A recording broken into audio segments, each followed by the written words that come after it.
स्वागत है। तो आज से कुछ दिनों पहले आरआरबी एएलपी का नोटिफिकेशन आया था, जिसमें से कि आप लोगों ने भी देखा। तो मैंने बताया था कि वैकेंसी बहुत ही कम था, यानी 5,696 पोस्ट जो है कि आपका एएलपी का जो है कि नोटिफिकेशन आया था, जिस पर कि आप लोगों ने देखा कि बहुत सारे जो है कि प्रोटेस्ट हुए।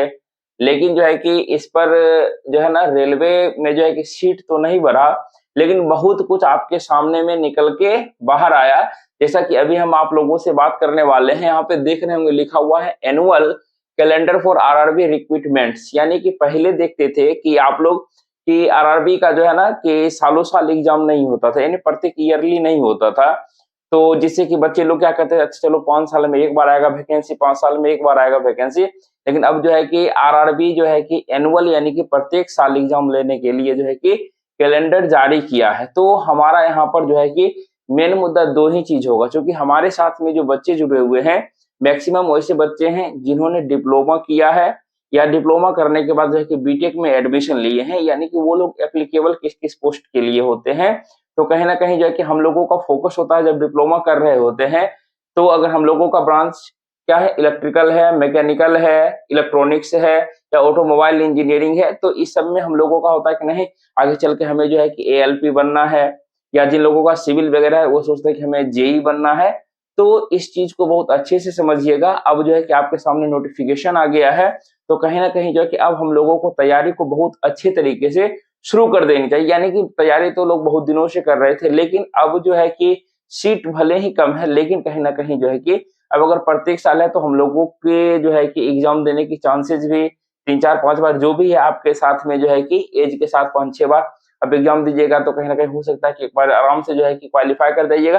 लेकिन अगर अच्छे से पढ़ाई कीजिएगा तो इस बार भी कहीं ना कहीं सिलेक्शन तो कहीं होना ही है। तो इसलिए जो है कि बहुत अच्छे तरीके से समझते हैं। तो देखिए सबसे पहला जो आपको दिया हुआ है, यहाँ पे दिया हुआ है जनवरी टू मार्च। देखिए ये जनवरी में ही ना अभी जो है कि आपको आरआरबी एएलपी का वैकेंसी निकला हुआ था, ठीक है, जिसमें कि आपको लास्ट डेट जो है कि फॉर्म फिलअप करने का 19 फरवरी 2024 दिया गया है। तो कहीं ना कहीं अब जो है कि उस पर भी बातें करेंगे। दूसरा चीज आगे बढ़ते हैं, अप्रैल से जून तक जो लोग जो है कि इंटर किए हैं या आईटीआई टेक्नीशियन वगैरह के लिए एलिजिबिलिटी यहाँ पे नहीं दिया हुआ। टेक्नीशियन का फॉर्म जो है कि आपको अप्रैल से जून तक देखने के लिए मिलेगा। लेकिन जुलाई से सितंबर तक में देखिए एनटीपीसी का पहले जो था ना एक एग्जाम ही होता था, ठीक है, उसमें अलग अलग कैटेगराइज हो जाता था कि नहीं यहाँ से यहाँ तक लेवल 6, यहाँ से यहाँ तक 1 लेवल।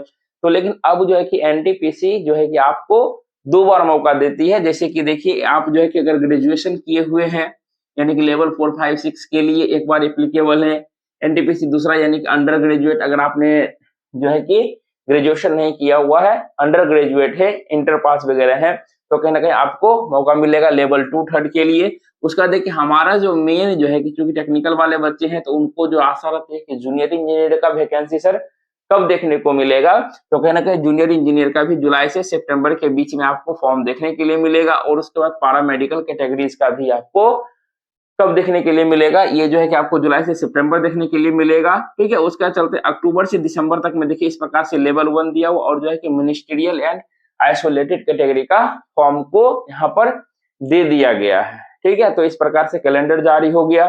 तो अब एक चीज ध्यान देना है कि इस पे जो है कि हम लोग नेक्स्ट वीडियो लाएंगे कि एएलपी का फॉर्म भरने के लिए किस किस डॉक्यूमेंट्स की जरूरत होगी, कौन से जोन चुनेंगे। क्योंकि देखिए कहीं ना कहीं होता है हम लोग मिडिल क्लास फैमिली के हैं और हमारे माँ बाप का सपना होता है कि हमारा बच्चा जितना जल्दी से जल्दी नौकरी करे, और हम लोगों की भी इच्छा होती है कि जितना जल्दी से जल्दी नौकरी हो जाए उतना ही अच्छा रहेगा, ठीक है। तो अभी फिलहाल जो है कि एएलपी जिनका मैकेनिकल है, इलेक्ट्रिकल है और इलेक्ट्रॉनिक्स ब्रांच है और जो है कि आपका ऑटोमोबाइल इंजीनियरिंग है, तो कहीं ना कहीं अगर आप बीटेक भी किए हुए हैं तो जो है कि इस फॉर्म के लिए एप्लीकेबल है। आईटीआई अगर एनसीवीटी एससीवीटी से भी है, इलेक्ट्रीशियन वगैरह देख लीजिएगा ट्रेड, तो सारे लोग एप्लीकेबल हैं।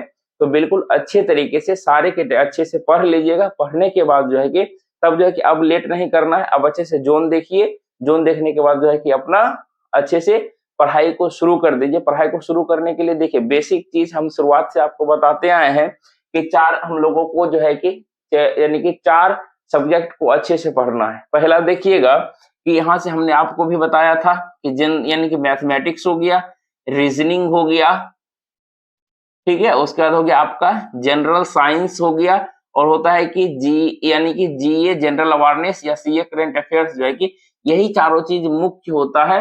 किसी में होता है कि क्या होता है, किसी में मैथ ज्यादा पूछता है, रीजनिंग ज्यादा पूछता है, किसी में कम, यही ऊपर नीचे होते रहता है। लेकिन हम लोगों को यही चारों सब्जेक्ट को अच्छे से पढ़ना है, तब जाके हम लोगों जो है कि, क्योंकि आप एएलपी का जो है कि सीबीटी 1 दीजिएगा, ठीक है, सीबीटी 1 दीजिए या सीबीटी 2 दीजिए, तो मैक्सिमम चीज जो है कि आपको यहाँ से मैथ, रीजनिंग, जीके, जीएस तो सीबीटी 1 में देखने के लिए मिलेगा। सीबीटी 2 में कुछ चेंजिंग होता है, ठीक है, उसके बारे में भी बताएंगे। लेकिन देखिए यहाँ से जूनियर इंजीनियर सीबीटी 1 भी फुल्ली जो है कि फर्स्ट स्टेज जो है कि आप लोगों का बिल्कुल नॉन टेक्निकल है, तो कहीं ना कहीं बिल्कुल अच्छे तरीके से पढ़ाई करना है और जो है कि हम लोगों को सिलेक्शन लेना है। तो हम जो है कि नेक्स्ट वीडियो आप लोगों के लिए बहुत ही जल्द लाएंगे कि एएलपी के लिए कौन कौन से डॉक्यूमेंट हम लोगों को लगेंगे, क्या क्या बनवाना है, कैसा फोटो देना, सारा चीज आप लोगों को हम लोग नेक्स्ट वीडियो में डिस्कस करेंगे। उसके बाद जो है कि हम लोग साथ साथ में दो चीज को फोकस करेंगे, एएलपी को और जूनियर इंजीनियर को साथ में जो है कि लेके चलेंगे, किस तरीके से क्या क्या करना है, कैसे पढ़ाई करना है, तो सफलता मिलेगी। क्योंकि देखिए हम खुद तैयारी में लगे हुए हैं और जो है कि इससे पहले वाले एग्जाम दिए थे, रिजल्ट भी हुआ था, जूनियर इंजीनियर कुछ नंबर से छूटा था, तो कहीं ना कहीं और बेहतर तरीके से तैयारी करेंगे, जो कहीं ना कहीं सफल हो जाए, हम सफल हुए, साथ साथ आप लोग भी सफल होइए। तो मिलते हैं इसके नेक्स्ट वीडियो में, तब तक के लिए आपसे विदा लेते हैं। अगर आप इस चैनल पे नए हैं तो बिल्कुल चैनल को सब्सक्राइब कर लीजिए, वीडियो को लाइक कर दीजिए, ताकि हम कोई भी वीडियो अपलोड करें तो सबसे पहले नोटिफिकेशन आपको मिले, आप इसका लाभ उठाइए और अपने दोस्तों को भी शेयर कर दीजिए ताकि उनको भी लाभ मिल सके। मिलते हैं नेक्स्ट वीडियो में।